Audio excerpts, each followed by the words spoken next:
अस्सलामुअलैकुम and hello everyone. क्या हाल चाल हैं और कैसे हैं आप सब। तो अभी है ना यहाँ पे सुबह का टाइम है। हस्बैंड नाश्ता वगैरह करके अब निकल रहे हैं ऑफिस के लिए। वालेकुम अस्सलाम। ज़ईन कहाँ है?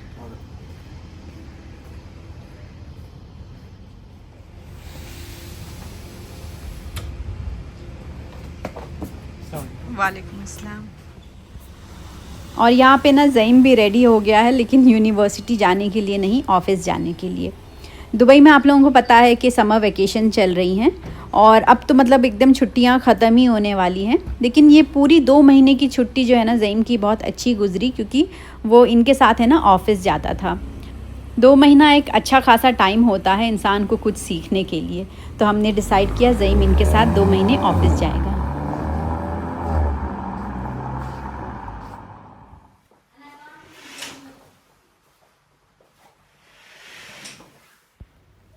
रोज़ की तरह आज भी वही सुबह है और वही काम है। एज़ अ होम मेकर मैं ये समझती हूँ कि डेली रूटीन को ना फॉलो करना कभी कभी बहुत डिफ़िकल्ट हो जाता है। तो किस तरह से हम खुश रह के और स्ट्रेस फ्री रह के काम करें ताकि हमारी डेली रूटीन को हम एंजॉय कर सकें। तो आज का ये जो वीडियो है ना इसी टॉपिक पे है। ये तो हम सब जानते हैं कि सुबह जल्दी उठने से काम और टाइम दोनों में बरकत होती है। और हम रोज़ अर्ली मॉर्निंग उठते भी हैं 5 साढ़े 5 बजे, क्योंकि सर पे सूली जो लटक रही होती है कि कहीं बच्चों का स्कूल ना मिस हो जाए, कहीं हस्बैंड को ऑफ़िस के लिए लेट ना हो जाए।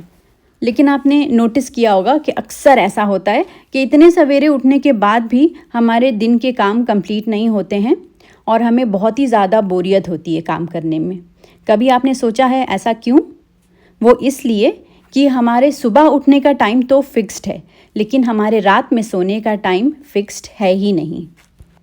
हमारे बॉडी में ना एक इनर क्लॉक होती है जिसे सर्कैडियन रिदम बोलते हैं, और इसे रूटीन बहुत पसंद है। अगर आप किसी दिन रात में 10 बजे सोने जा रहे हैं बेड पे, किसी दिन रात में 12:30 बजे जा रहे हैं और किसी दिन 11 बजे सोने जा रहे हैं, तो इसे पता ही नहीं चलेगा कि आपके बॉडी को रेस्ट कब चाहिए। किसी इंसान को 7 घंटे की नींद चाहिए, किसी को 8 घंटे की, और कोई 6 घंटे में ही सो के एकदम फ्रेश हो जाता है। तो हमें ज़रूरत है अपनी स्लीप साइकिल समझने की। जिस भी टाइम पे आप सोने जा रहे हैं, डेली उसी टाइम पे सोने जाइए बेड पे, और तब जब आप अर्ली मॉर्निंग उठेंगे ना तो पूरे दिन आपके अंदर एक अलग सी एनर्जी रहेगी काम करने के लिए।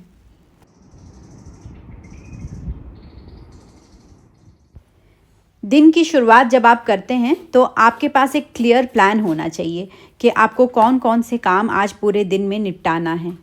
और कोशिश करिए 70 to 80% ऑफ टास्क आप फर्स्ट हाफ में ही कंप्लीट कर लें दिन के। वो काम सबसे पहले करिए जो आपको सबसे ज़्यादा डिफ़िकल्ट लगता है या सबसे ज़्यादा बोरिंग लगता है। जिस काम से आप भागते हैं, जी चुराते हैं, उस काम को ना मॉर्निंग में सबसे पहले करिए। हम क्या करते हैं, जैसे ही बच्चे चले गए स्कूल, हस्बैंड ऑफिस चले गए, तो हम मोबाइल लेके बैठ जाते हैं। घर में सबसे फ़ोन लगा के बात कर रहे हैं, या सिंपली खाली मोबाइल उठा के ना यहाँ वहाँ कुछ वीडियोस देख रहे हैं, चैटिंग कर रहे हैं। इसी में हम अपना वो टाइम, जिस टाइम पे हमारे बॉडी में सबसे ज़्यादा एनर्जी होती है, उस टाइम को एकदम बैठे बैठे यहाँ वहाँ वेस्ट कर देते हैं। मोबाइल लेके बैठेंगे तो वक्त ऐसे गुजर जाएगा कि कुछ पता ही नहीं चलेगा। उसके बाद बच्चों के आने का टाइम हो जाएगा, फिर हम भागेंगे किचन में खाना बनाने के लिए। शाम होते होते बैटरी एकदम लो होने लगती है। फिर जो डिफ़िकल्ट कामों की जो लिस्ट हमने निकाल के रखे थे करने के लिए, वो तो वैसे के वैसे ही रह गई। और उसके बाद हमारे दिमाग में नेगेटिव थॉट्स आएंगे कि हमारे ऊपर काम का कितना ज़्यादा बर्डन है, कोई हमारी हेल्प नहीं कर रहा है, हमसे काम क्यों नहीं हो रहा है, यही सब। तो इसलिए जो काम हमें सबसे ज़्यादा मुश्किल लगता है वो हम दिन के शुरुआत में ही कर लें, जब हमारे बॉडी में एनर्जी पीक पे रहती है। चाहे वो बाथरूम धोना हो, चाहे वो घर की डीप क्लीनिंग करनी हो, या फिर कोई क्लोजेट को डीक्लटर करना हो, जो भी हो आपका। ऐसा करने से ना आपके दिमाग में भी ना टेंशन नहीं रहेगा, एकदम स्ट्रेस फ्री रहेंगे आप कि अभी इतना काम बाकी है, क्योंकि आधे से ज़्यादा काम तो आपने पहले ही कर लिया। अब जो बचा कुचा काम है वो चलते फिरते यूँ हो जाएगा। जब आपको पता है कि काम आपको करना ही है, काम से छुट्टी मिलने वाली नहीं है, तो क्यों ना एक अच्छी सी स्ट्रैटेजी बनाया जाए, एक अच्छा सा प्लान बनाया जाए, जिससे कि हमारा आधे से ज़्यादा काम भी हो जाए और हम थके भी ना। तो एक बार इस ट्रिक को ज़रूर अपना के देखिएगा। जब रूटीन की बात आती है तो एक इम्पॉर्टेंट फैक्टर है जो बहुत ही मायने रखता है, और वो है डिसिप्लिन। हर काम के लिए डिसिप्लिन्ड होना बहुत ज़रूरी है, चाहे आप ऑफिस जाके काम करें, चाहे वो वर्क फ्रॉम होम हो। आप देखिए, जब कोई जॉब करता है और वो ये नहीं बोलता कि हमारा आज ऑफिस जाने का मन नहीं कर रहा है, हम 3-4 दिन घर में बैठ जाते हैं। नहीं, अगर ऐसा करेंगे तो उनकी सैलरी कटेगी। स्कूल जाने वाले बच्चे अगर आए दिन नागा करके बैठ जाएं कि आज हमें नहीं जाना है, तो उनका अटेंडेंस कम होने की वजह से हो सकता है कि उन्हें एग्ज़ाम में ना बैठने दिया जाए। तो इसी तरह हम हाउसवाइफ, हम होम मेकर जब घर में रहते हैं तो हमारे ये जो डेली रूटीन के काम है ना, इसमें भी डिसिप्लिन बहुत ज़्यादा ज़रूरी है। एग्ज़ाम्पल के तौर पे लॉन्ड्री रूटीन ले लीजिए। मेरे घर में हफ्ते में 3 दिन मशीन लगती है, और जिस दिन मैं मशीन लगाती हूँ ना, उसके नेक्स्ट डे जैसे ही कपड़े सूख जाते हैं, जो फोल्ड होने वाले कपड़े हैं वो फोल्ड होके क्लोजेट में रख देती हूँ, और जो आयरन करने वाले कपड़े हैं उनको इस्त्री करके अपने अपनी जगह पे रख देती हूँ। अगर मैं बोलूँ कि नहीं, आज मेरा मन नहीं कर रहा है लॉन्ड्री लगाने का या आयरन करने का, तो फिर मैं उसको छोड़ दूँगी। ठीक है, एक दिन आपकी मन नहीं कर रहा है तो आप छोड़ दीजिए, लेकिन कभी भी एक काम को कंटिन्यूअस 2 दिन के लिए तो बिल्कुल भी मत स्किप करिएगा। नहीं तो बाद में जब ये सारे काम एक साथ पाइल अप होके आते हैं ना, तो ऐसा लगता है कि पता नहीं कितना ज़्यादा काम हो गया है। फिर आपका काम जस्ट डबल और ट्रिपल हो जाता है और आप उतना ही ज़्यादा थक जाते हैं। और यही रीज़न होता है हम जब अपने डेली रूटीन से भागने लगते हैं और बोर होने लगते हैं। इसीलिए मैं कहती हूँ कि रूटीन में डिसिप्लिन बहुत ज़रूरी है। और डिसिप्लिन का मतलब ये नहीं कि हम खुद के साथ एकदम स्ट्रिक्ट रहें पूरे दिन, और इसका मतलब ये भी नहीं है कि हमें हर काम में परफेक्ट होना चाहिए। डिसिप्लिन में हमें कंसिस्टेंट होना है, परफेक्ट नहीं। As routines work better with discipline.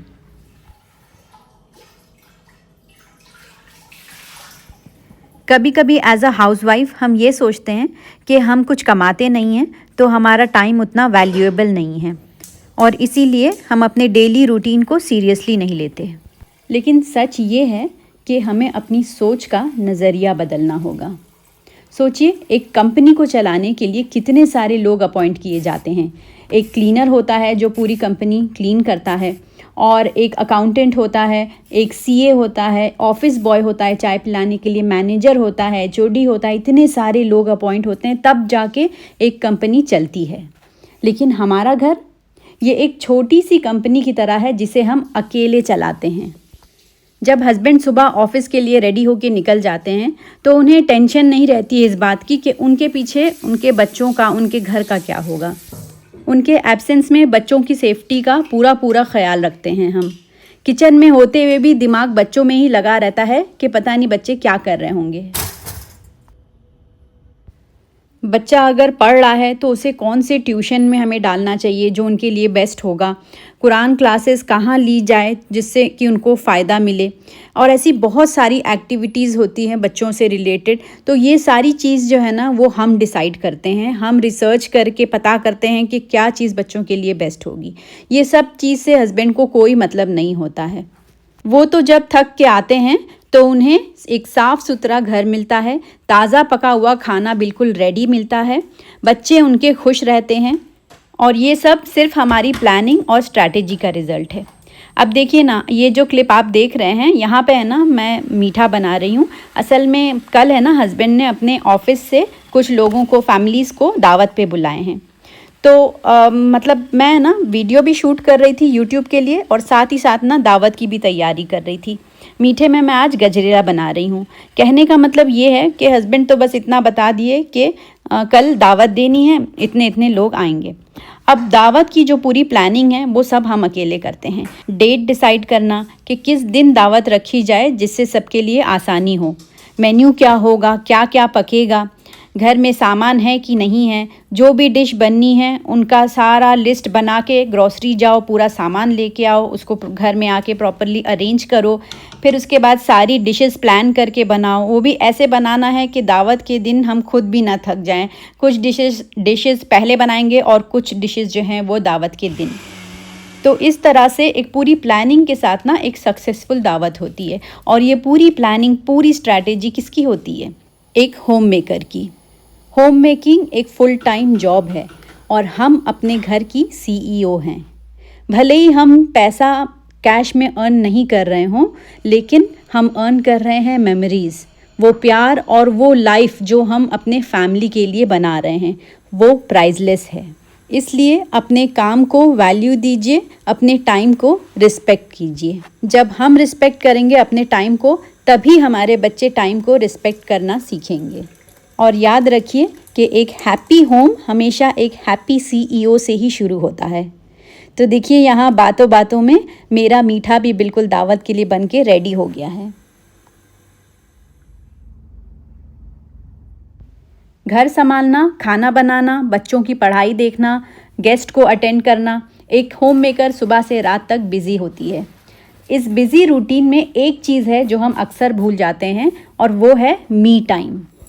Me time का मतलब है सिर्फ अपने लिए कुछ वक्त निकालना, चाहे वो 15 मिनट हो या आधा घंटा।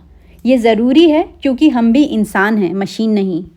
काम करते करते फिज़िकली हम एग्जॉस्ट हो जाते हैं, और फ़ोन की तरह हमें भी छोटा सा ब्रेक चाहिए होता है चार्ज होने के लिए। जैसे कि मेरे लिए मी टाइम है इंडोर प्लांट्स का ख्याल रखना, टाइम टू टाइम उनको पानी देना, उनको फर्टिलाइज़र देना। ये सब करके ना मुझे खुशी मिलती है। जब हम अपने लिए वक्त निकालते हैं ना, तो हमारा माइंड रिलैक्स होता है, पेशेंस बढ़ता है, और हम ज़्यादा प्यार और ज़्यादा एनर्जी के साथ अपने घर का ख्याल रख पाते हैं। अगर हम अपना ध्यान नहीं रखेंगे तो थकन, चिड़चिड़ापन और स्ट्रेस हमारी ज़िंदगी का हिस्सा बन जाएगा, और एक स्ट्रेस्ड होम मेकर कभी भी अपना बेस्ट नहीं दे सकती। तो आपके लिए जो भी आपका मी टाइम हो, चाहे वो मोबाइल देखना हो या सिंपली एक नैप ले लेना हो, जो भी आपका मी टाइम हो, अपने लिए वक्त ज़रूर निकालिए।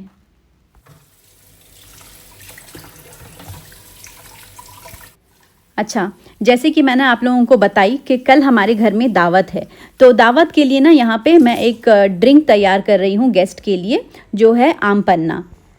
आजकल गर्मियाँ पीक पे हैं, और आम पन्ना एक ऐसी ड्रिंक है जिसे पी के बॉडी एकदम रिफ़्रेश हो जाती है। और आज मैं दावत के लिए बना ही रही थी, तो सोचा क्यों ना साथ ही साथ इसकी रेसिपी भी शेयर कर दूँ। कैरी को वॉश करके इसका ये जो ऊपर वाला हिस्सा है ना, इसको काट के अलग कर दीजिए, क्योंकि ना बॉईल करेंगे जब हम, तो हो सकता है कि इसमें से कुछ लिक्विड डिस्चार्ज हो, जिससे कि ना इसका टेस्ट इतना प्लेजेंट नहीं रहेगा। ये 1 किलो कच्चा आम है, इनको वॉश करके ऊपर वाला पार्ट निकाल दिया है मैंने। अब इनको कुकर में डाल दूंगी और थोड़ा सा पानी डालूंगी, बस इतना कि हमारी कैरी जो है ना वो गल जाए, क्योंकि ये जो पानी बचेगा ना, इसे हमें फेंक देना है, ये यूज़ नहीं करना है। अब मैं 5 से 6 जो है इसकी विसल लगाऊंगी। 6 सीटी आने के बाद गैस बंद कर दूंगी, और प्रेशर नेचुरली रिलीज़ होने का वेट करेंगे। कुकर का प्रेशर रिलीज़ होने पर सारे आम निकाल कर एक प्लेट में रख दीजिए ठंडा होने के लिए। एक बार जब अच्छी तरह से ठंडा हो जाएगा ना, तो उसका छिलका निकाल के चम्मच की मदद से आप सारा गूदा उसके हड्डी से अलग कर दीजिएगा, मतलब गुठली से। और फिर जो भी हमने पल्प निकाले हैं ना, उसको हम मिक्सर जार में डाल देंगे। मुझे है ना ये ड्रिंक थोड़ी सी तीखी, थोड़ी सी मीठी, थोड़ी सी खट्टी अच्छी लगती है, इसलिए मैंने इसमें एक हरी मिर्ची, 1 इंच अदरक का टुकड़ा और थोड़ा सा पुदीना, फ्रेश पुदीना गार्डन से तोड़ के इसके अंदर वॉश करके डाल दी हूँ। 1 टीस्पून भुना हुआ ज़ीरा पाउडर और 1 टीस्पून काला नमक डाल के इसको अच्छी तरह से ब्लेंड कर देंगे। एक स्मूथ पेस्ट आपको रेडी करना है कुछ इस तरह से।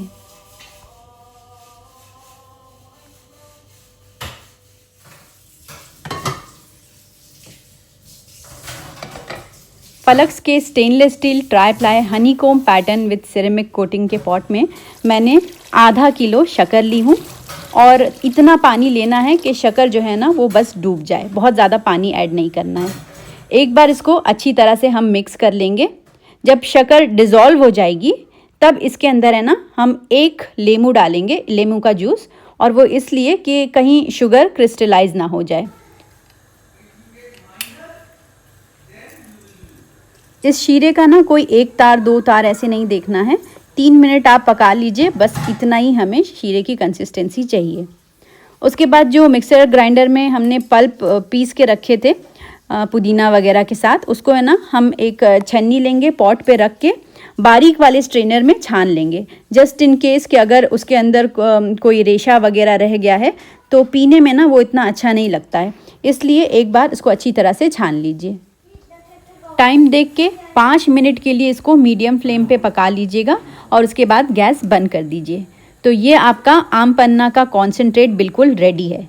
अब जिस दिन दावत होगी ना, उस दिन खाली इसके अंदर पानी ऐड करना है ताकि ये थोड़ा सा लिक्विडी हो जाए, क्योंकि अभी ना ये कॉन्सेंट्रेट है तो थोड़ा गाढ़ा है। तो देखिए, दावत से एक दिन पहले इस तरह से ना आप बना के रख सकते हैं। आपका काम भी बहुत आसान हो जाएगा। जो इतने सारे बर्तन लास्ट टाइम पे निकलते हैं वो भी आप एक दिन पहले ही वाइंड अप कर सकते हैं। तो ये गर्मियों के लिए मस्ट ट्राई रेसिपी है। अपने डेली रूटीन को एंजॉय करने के लिए एक और चीज़ है जिसे ज़्यादातर ना हम हाउसवाइफ निगलेक्ट करती हैं, और वो है अपनी मेंटल हेल्थ का ख्याल रखना। दुनिया में ऐसे बहुत से लोग मिलेंगे आपको जो अपनी लाइफ में सब कुछ होते हुए भी ना खुश नहीं रहते। ये लोग कभी किसी की खुशी नहीं देख सकते, किसी को आगे बढ़ते हुए नहीं देख सकते। खुद भले ही गलत काम करें, लेकिन दूसरों पे उंगली उठाने के लिए, उन्हें ब्लेम करने के लिए सबसे आगे रहते हैं। और हम अपनी जगह सही होते हुए भी खुद को डिफेंड करने में लगे रहते हैं, जिससे कि हमारी मेंटल हेल्थ पर भी असर पड़ता है। तो मेरी डेली रूटीन का एक सिंपल सा रूल है अपनी मेंटल हेल्थ का बहुत ज़्यादा ध्यान रखना। और वो कैसे? वो इस तरह से कि हर बात पे क्लैरिफिकेशन बिल्कुल भी नहीं देना है, क्योंकि जितना आप क्लैरिफिकेशन देंगे ना, उतना ही सामने वाला आपको गलत ठहराएगा। तो जिन्होंने डिसाइड कर ही लिया है कि आप ऐसे हैं चाहे वैसे हैं, उन्हें बार बार क्लैरिफिकेशन दे के क्या फ़ायदा। हम खुद को आंसर करेंगे हम सही हैं या गलत। हमें किसी और के स्टैम्प की ज़रूरत नहीं है अच्छा बनने के लिए। मेरा फोकस अब सिंपल है, अपना काम प्यार से करना, घर वालों की खुशियों का ध्यान रखना और अपनी मेंटल हेल्थ का ध्यान रखना। क्लैरिफिकेशन देने की आदत छोड़ देंगे ना तो मन भी फ्री हो जाता है, हल्का हो जाता है, स्ट्रेस कम होता है और हम अपनी एनर्जी उन चीज़ों में लगा सकते हैं जो सच में इम्पॉर्टेंट हैं। इसीलिए अपने डेली रूटीन में एक छोटा सा मेंटल हेल्थ वाला रूल ज़रूर ऐड करिए। अपना काम दिल से करिए और हर किसी को सफाई मत दीजिए।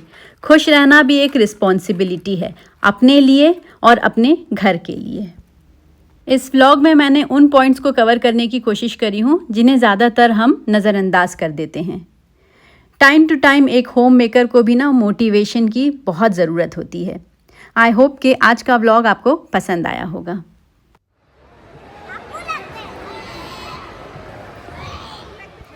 ये जो क्लिप आप देख रहे हैं ना, ये इस वीकेंड की है। आजकल गर्मियाँ इतनी ज़्यादा हैं कि बाहर कहाँ ले जाए बच्चों को घुमाने के लिए समझ ही में नहीं आता है। तो एक ही जगह मिलती है इनके एंटरटेनमेंट के लिए और वो है मॉल्स।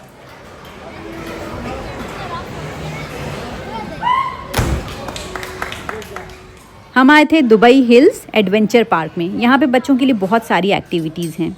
ये जो स्लाइड आप देख रहे हैं ना, इसमें आरिस कई साल से कोशिश कर रहा था जाने के लिए, लेकिन हाइट लिमिट की वजह से उसको अलाउ नहीं करते थे।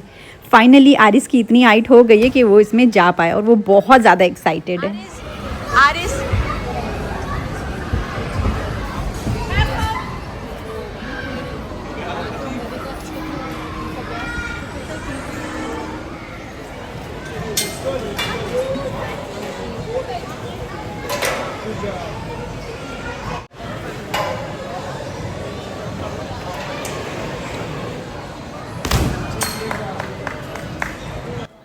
फाइनली आरिस को बैठने मिल गया। अब वो रात में सुकून से सोएगा और हमें भी सुकून से जीने देगा। तो फिर ठीक है फ्रेंड्स, आज का व्लॉग यहीं एंड करती हूँ। मिलती हूँ नेक्स्ट व्लॉग में। अल्लाह हाफिज़, अपना ख्याल रखें, टेक केयर, बाय। तुम डर गए ना? No, that wasn't so much.